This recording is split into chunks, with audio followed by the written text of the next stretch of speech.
All history owes the dead is the truth. I heard that phrase from Derryn hundreds of times, and as I say it here now today, I can almost hear him turning just there. What is there to say about a man who opened up every single aspect of his life in books, radio, television, and more recently in social media? And a little bit of housekeeping to get started. Derryn had many producers, sub-editors, chiefs of staff, and I am just one of them.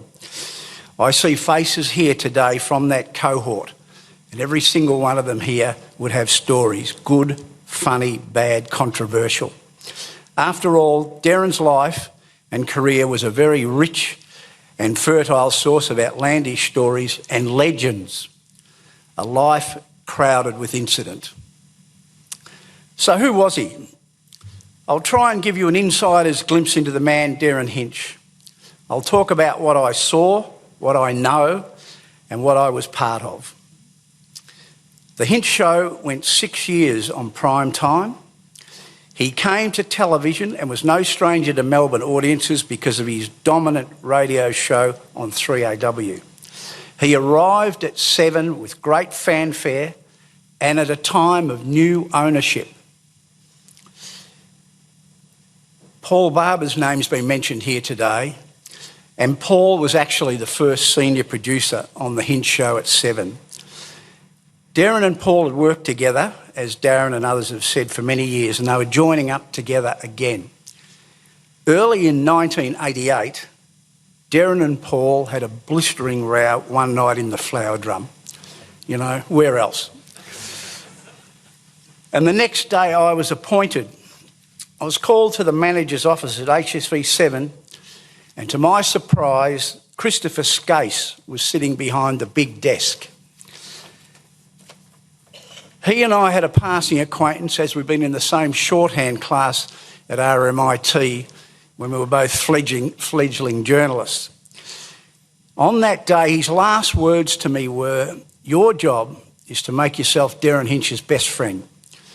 Well, Christopher, 38 years later, as his best friend, colleague and partner in crime, not to mention critic, mission accomplished. Now, Derryn was addicted to three things: notoriety via the media, women and alcohol, not necessarily in that order. And before the keyboard warriors get stuck into me, with Derryn unable to defend himself, let me read from one of his 3 autobiographies. He wrote, "I admit 2 passions, 3 if you include wine. Those passions since teenage years have been females and media, and those combos have caused me shitloads of trouble, and some have cost me a job." Now, like Maverick in Top Gun, Derryn was not happy unless he was going through life at Mach 2 with his hair on fire. We all know he hated certain things, and he was certainly a fierce crusader right through his radio and television career. He was a warrior, and of course, by the time he got to Channel 7, he had already been to jail. We all know he hated child sex offenders. He hated the organisations that shielded them and moved them around to hide them. He did not trust politicians, despite eventually becoming one. He hated bullies, and quite frankly, the list goes on. Every night on the Hinch Show, often after a robust negotiation with lawyers, he would let the world know what he was thinking with a vigorous editorial. As I said earlier, the Hinch Show went 6 years. Derryn rarely missed an editorial conference during the day, and that was even from very early in the morning. It was his show, and we all knew it. He wanted dynamic, high-impact stories relevant to Australian audiences, and controversial was good. One of the things he realised from very early on was that for the Hinch Show to be a success, we had to be in Sydney as much as possible. Hinch being Hinch, that meant planes, obviously, on one occasion a Learjet. It meant hotel suites, they were in his contract, stretched limos, and more often than not, angry TV bosses. His favourite hotel was the Seawall Townhouse. We stayed there 1 year alone, 187 nights. He loved the entertainment-friendly bar. Remembering that this was the 1980s, he would not order a bottle of wine under $30 because that's what he drank at home. It was business or first class all the way. And with an open bottle of wine waiting in the back of his stretch limo every night for the ride from the station back to the hotel, he was larger than life. He insisted on a treadmill in his suite in Sydney, at considerable cost, and never used it. He certainly knew how to get TV bosses offside. I would say to him in some of the arguments, Derryn, let them win one argument. The answer was no way. Melbourne and Sydney were not the only places we did the show.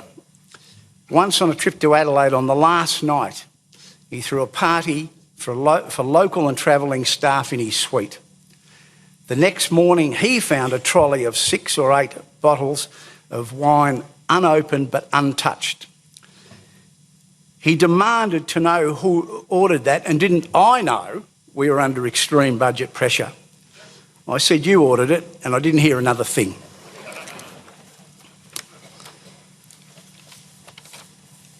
On another occasion, we went to Perth, and we had a rough start to the week. On night one, there was a network cocktail party with Hinch and sponsors. And the master of ceremony said this to start proceedings. We saw a wise man come from the east 2,000 years ago, and we haven't seen one since. I'd like to introduce Derryn Hinch. And the week only got worse because we were there in Perth to face defamation proceedings. We lost, and from memory it was a record payout. A tough week for sure. Another interesting week was our week in Spain, chasing and interviewing runaway businessman Christopher Skase, who I'd mentioned earlier. It was a long week, a tough week, and Derryn has written, he asked about 400 questions and hardly got one straight answer. On the last night, work finished, Derryn discovered there was a gentleman's bar in the hotel basement. Now that put a spring in the step of a very, very tired Hinch. I went with him, and after a couple of drinks, I begged him to hit the sack. And I told him we have an early start and we've got a long way to go. He promised. Next morning, I was in the hotel foyer, checked out, standing there with my suitcase, bills paid, and yes, I was worried. After quite a while, he arrived, but you guessed it, he was coming not from his room, but from an all-nighter in the bar. Now, it would not be honest of me if I didn't touch on the subject of Derryn Hinch and women. If I allowed the time, this could go quite a while. On one occasion, passing through London, we got separated, remembering that no mobile phones in those days. And I eventually found him sitting in the front window of the Wig and Pen Club in Fleet Street. He ordered me a drink from the only other person in the bar, a young woman, and with a cheeky grin on his face, he told me she was coming to Hong Kong with us. It surprised me, and it certainly surprised the young lady.